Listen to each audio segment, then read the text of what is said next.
নমস্কার বন্ধুরা, স্বপ্নাস ডায়েরিতে সবাইকে অনেক ওয়েলকাম। আজ তোমাদের কাছে নিয়ে এসেছি আরও একটা নতুন রেসিপি। খুব সহজে ঘরোয়াভাবে কীভাবে ঘরে থাকা উপকরণ দিয়ে ঝটপট গাজরের লাড্ডু তৈরি করে নিতে পারো, সেটাই আজ আমি শেয়ার করব। তো বন্ধুরা, পুরো ভিডিওটি দেখার অনুরোধ রইল। আশা করি তোমাদের ভালো লাগবে। 4টে গাজর নিয়েছি আর উপরের খোসাটাকে বেশ ভালো করে ছাড়িয়ে নিয়েছি। উপরের খোসা যদি কিছু পরিমাণ থেকে থাকে তাহলে কিন্তু লাড্ডুটা পরে নষ্ট হয়ে যাবে, তাই বেশ ভালো করে ছাড়িয়ে নিতে হবে। তারপর একটা ছোট গ্রেটারের সাহায্যে বেশ মিহি করে আমি কুচিয়ে নিয়েছি। তোমরা বড় সাইজের গ্রেটার দিয়েও কুচিয়ে নিতে পারো। কড়াই বসিয়ে দিয়েছি, বেশ গরম হয়ে গেলে 2 থেকে 3 চামচ রিফাইন অয়েল বা সাদা তেল দিচ্ছি। তেলটা বেশ গরম হয়ে গেলে 1 চামচ দিয়ে দিলাম ঘি। ঘিটা দিলে গাজরটা ভাজার সঙ্গে সঙ্গে গাজরের যে কাঁচা গন্ধটা সেটা চলে যাবে। সঙ্গে তেলের উপর দিয়ে দিলাম 2টো এলাচ আর 2 টুকরো দারচিনি। এলাচ দুটোর মুখ অবশ্যই ফাটিয়ে দেবে। তারপর বেশ সুন্দর করে ভেজে নিলাম। যখন দেখবে এলাচ আর দারচিনি থেকে সুন্দর গন্ধ বেরিয়ে আসছে, সেই টাইমে দিয়ে দিলাম গাজরটা। গাজরটাকে বেশ ভালো করে ভেজে নিতে হবে। যখন দেখবে গাজরের রঙটা বেশ চেঞ্জ হয়ে আসছে, একটু হলদে হলদে কালার চলে আসছে, সেই টাইমে দুধটা অ্যাড করে দেব। এখানে আমি গুঁড়ো দুধকে গরম জলে গুলে লিকুইড দুধ তৈরি করে নিয়েছি। তোমরা চাইলে লিকুইড দুধই অ্যাড করতে পারো।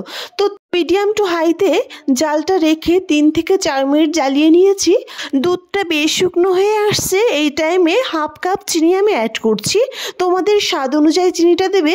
চিনিটা দেওয়ার পর দেখবে বেশ একটু লিকুইড ভাব চলে আসছে, একটু হালকা হয়ে গেছে।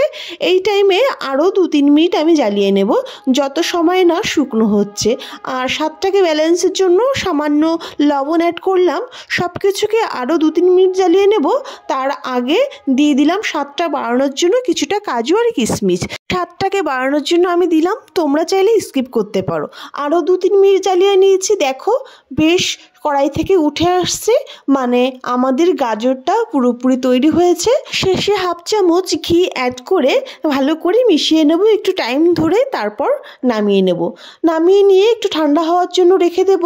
তারপর আমি লাড্ডুটা তৈরি করব। গরম অবস্থায় তৈরি করা যাবে না, তাই 2 থেকে 3 মিনিট পর আমি হালকা গরম অবস্থায় তৈরি করে নিচ্ছি লাড্ডুগুলো এক এক করে। তো বন্ধুরা, দেখতে পাচ্ছ হাতের মুঠোয় একদম লাড্ডুর আকার চলে আসছে। খেতেও কিন্তু তেমনি টেস্ট। বন্ধুরা, পড়ে থাকা গাজর দিয়ে কি অসাধারণ একটা রেসিপি তৈরি হয়ে গেল। ভাবাই যায় না এত টেস্ট হবে। আমিও ফার্স্ট ট্রাই করেছি, খেতেও দারুণ হয়েছে। তৈরিও খুবই কম করেছিলাম, যেহেতু ওই 4টে গাজরই আমার কাছে পড়েছিল। এক এক করে সব লাড্ডুগুলো আমি একইভাবে তৈরি করে নেব। লাড্ডু তৈরির সময় ওই দারচিনিগুলো কিন্তু ফেলেই দিতে হবে, ওটা রাখার আর প্রয়োজন নেই। যা সেন্ট আসার সেটা চলেই আসছে। তো বন্ধুরা, তোমাদের কেমন লেগেছে ভিডিওটি অবশ্যই জানাবে। আর তোমরা কিন্তু অবশ্যই এইভাবে ট্রাই করবে। যদি ভালো না লাগে আমাকে অবশ্যই কমেন্ট করে জানাবে, আর ভালো হলেও সেটা আমাকে কমেন্ট করে জানাবে। তো ভিডিওটি আশা করি তোমাদের অবশ্যই ভালো লেগেছে। আর গাজর ফেলে না দিয়ে এইভাবে লাড্ডু তৈরি করে বাড়ির সবাইকে খাও, সবাইও খুশি, তুমিও খুশি। তো বন্ধুরা, ভালো লাগলে প্লিজ আমার চ্যানেলটি সাবস্ক্রাইব করে দিও আর আমার পাশে থেকো। আজকের ভিডিওটি এই পর্যন্তই। অনেক ধন্যবাদ সবাইকে।